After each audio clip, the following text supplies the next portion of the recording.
Part 2 of Chapter 2 focuses on Western Semitic groups that lived in Mesopotamia and also the impact of Indo-European migrants and the role they played in expanding their culture and their traditions, as well as impacting the people they come across during their migration patterns.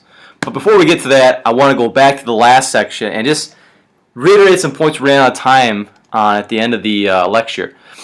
Writing. This is one of the most important things from this entire unit for your test. The importance of writing. You need to know this. It gave civilizations the ability to really plan and to get accountability for how many goods they were creating and the value of their crops, and be able to organize large projects because they could write down and record their ideas rather than just winging it. If you've ever given a speech before, guys, and you didn't practice at all and you wing it, some of you might be fine, but most of you will probably crash and burn. It's when you have time to organize things that it's always typically better. Or if you go grocery shopping without a list, you always end up buying all the tasty, awful things you see at the store, but you don't necessarily get things that you need. So the ability to write down, record your thoughts is vital. And big picture items that it allowed them to do is it helped record the stars for astronomical purposes, so astronomy, and we could then use the mapping of the stars to determine, a year. Mesopotamians were able to identify that the year was, about 365 days long, and they then broke the year down into months, and then they broke the days in those months down to 24 hours and 60 minutes. They did that. They organized those thoughts. And they did it through mathematical purposes done by the record keeping with numbers. This image here shows by having written language, you could then map out how much farmland each person gets. And using the math you use with your written language, you can then accurately divvy that land up to all the workers and the laborers in that class so that it is fair. So writing was huge. More so with laws. One more point I didn't really touch on with Hammurabi's laws. Why it's such a big deal. Hammurabi wasn't the first emperor, leader, or king, whatever you want to call it, to come up with laws.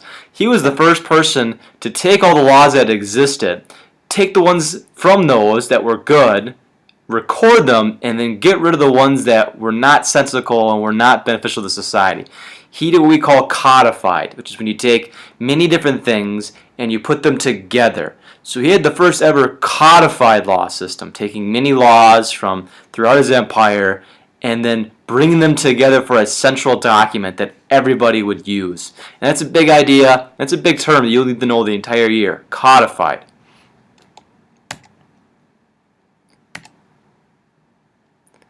And then with Mesopotamian language, we didn't really talk about any of the stories, which we'll be doing in class more so, but the Epic of Gilgamesh is the quintessential historical piece of literature from Mesopotamia.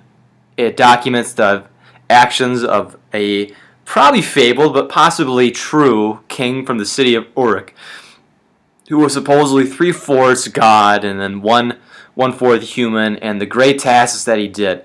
But these stories are more than this documentation of the events and the actions that he did with his sidekick Enkidu. They're meant to represent personal questions about the way the universe worked and how the world was. Mesopotamians, people who lived there, for the most part, were polytheistic, meaning they believed in more than one religious deity. And trying to understand their role within this world that they believe was run by multiple deities, and what the meaning of life was, what happens after you die, what does it mean to live a good life. Those were kind of ideas that were played out in the stories in the Epic of Gilgamesh, which was just a really, really long poem. We'll read that in class this year. You kind of get to break it down, but this is an important document to know for the test. One of the big aspects and the more interesting aspects of the Epic of Gilgamesh is that one of the stories talks about him coming across an ancient human being who survived a giant flood. And it tells the story of this flood parable of how the gods flooded the world because they were upset with mankind and they killed all the people, and then this person who survived it then restarts life by bringing animals back. This is incredibly similar to the Jewish story and Christian story about Noah. and his ark. It's also similar to stories we hear about giant flood myths that occurred in East Asia and China and Japan. And it's similar to flood myths that we've interpreted from paintings that existed in the Americas. So, interesting phenomena that is part of the Epic of Gilgamesh. Alright, now on to our early Semitic groups, focusing on particularly the Hebrews. Again, if you were Semitic, it means you spoke the Semitic type of language. It's just the dialect, the words, language that came from the same branch. So that's what it means to be Semitic. It's your language. That's how we tend to identify most ethnic groups, is because of who people hang out with, who they associate with, and the language that they use, which is oftentimes why they get the name they have. Hebrews were from Western Mesopotamia, and we have history. We have identified, examples of Hebrews throughout history as artifacts of them migrating to these larger cities in Eastern Mesopotamia, with the Sumerians and such.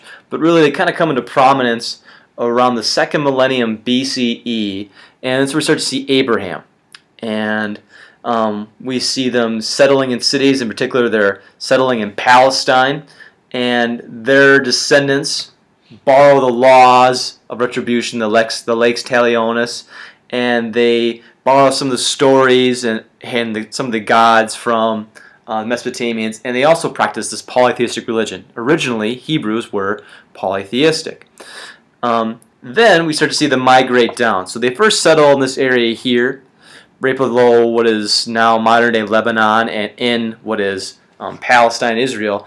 And we see a large faction of these Hebrews migrate to what is Egypt and the Nile River Valley. And there, they start up a civilization and are very productive until they are eventually enslaved by the Egyptian pharaohs. Eventually, they escape and are led to freedom based on records by a man named Moses.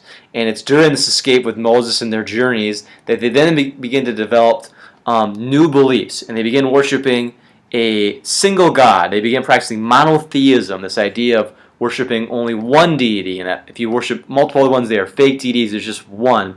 And Moses also introduces the idea of the 10 commandments, 10 laws that people should live their lives by.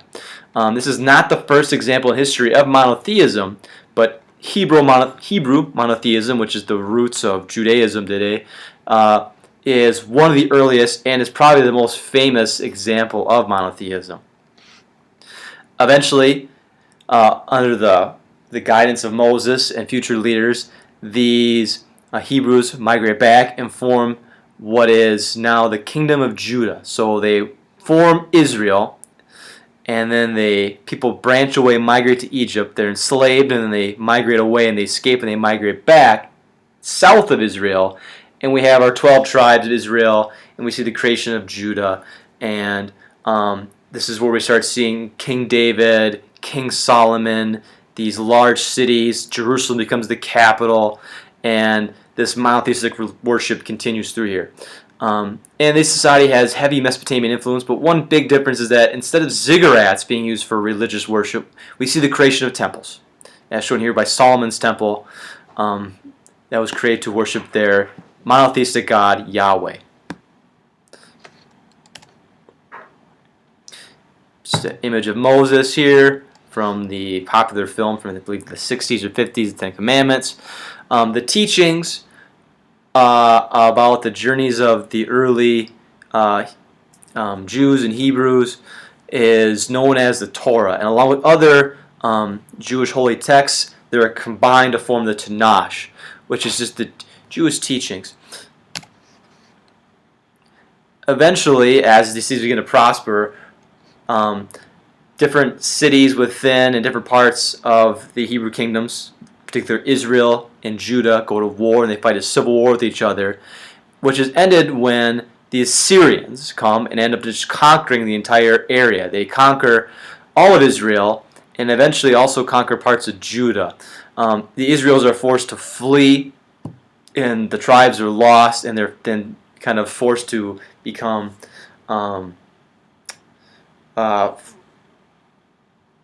forced to live in other kingdoms. Sorry, the word's blanking right now.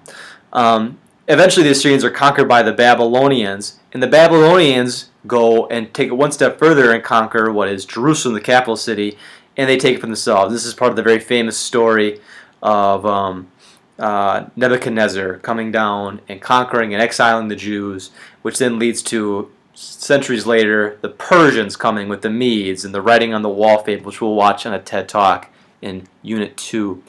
But essentially the point of this is the Jews, the Hebrews, Israelites, they are forced to flee their home and become migrants living within the empires of the Assyrians, the Babylonians, but they hold on to their religious beliefs. Despite living in a world full of polytheistic practices, they hold on to their monotheistic beliefs, and it gives them a strong cultural identity.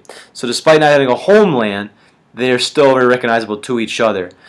After the Persians invade and kick out the Babylonians, which is in Unit 2, the Hebrews return back to Jerusalem, but for many, many years, we even see today, there's still conflict over who lives there and who has the right to call that home.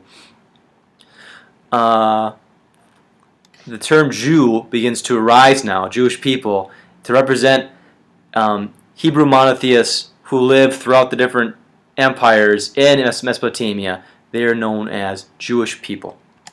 That's the term begins.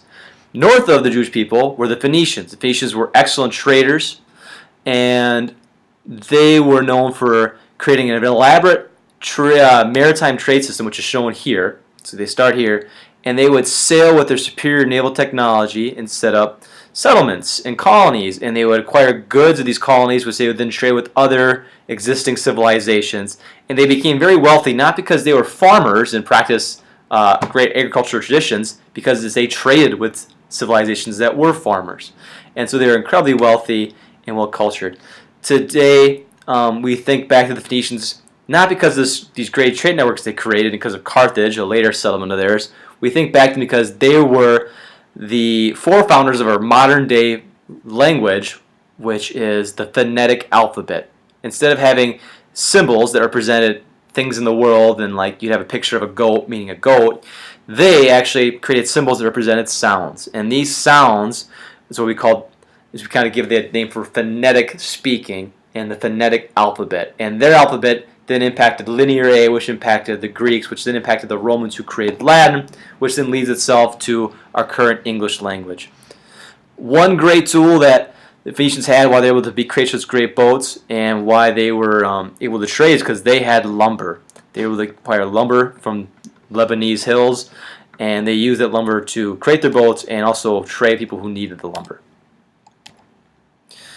And then finally, the Indo-Europeans. These are people who originated from the Caucasus Mountains, so this sort of area right here, as well as the Ukraine and parts of Russia. And they were nomadic people who were able to capture horses and domesticate them, and they traveled slowly from this area here throughout Europe, throughout Southwest Asia, into East Asia, and into South Asia. And these are migrants who didn't come and invade these areas. They slowly worked their way over and came into contact with agricultural-based civilizations. And what's interesting about them is that we know they did this because the language they spoke can be seen throughout the world when they entered. And we see these, although they spoke different languages, they all had similar root words. So we as historians can trace the path they took back to their origins. They were able to domesticate horses and use technology they came across from civilizations such as metallurgy to then actually conquer some of these civilizations and impact them. For example, if we look back to our map here, when Indo-Europeans came to Mesopotamia, they entered during the reign of the Babylonians, a group called the Hittites. And the Hittites came in this area, conquered the Babylonians using horses and wheeled vehicles and iron metallurgy, until their technology was then used by Assyrians to conquer the Hittites and establish their massive empire. We will see Indo-Europeans impacting world history throughout this unit, and it's important to know that they came from here, and where they went, they constantly were in conflict with agricultural civilizations, but they also aided it by bringing their technology, such as being able to domesticate horses, the wheel, and new types of metallurgy. Just some extra facts about them right here, the effects of it. And that is it. Hope you enjoyed Chapter 2.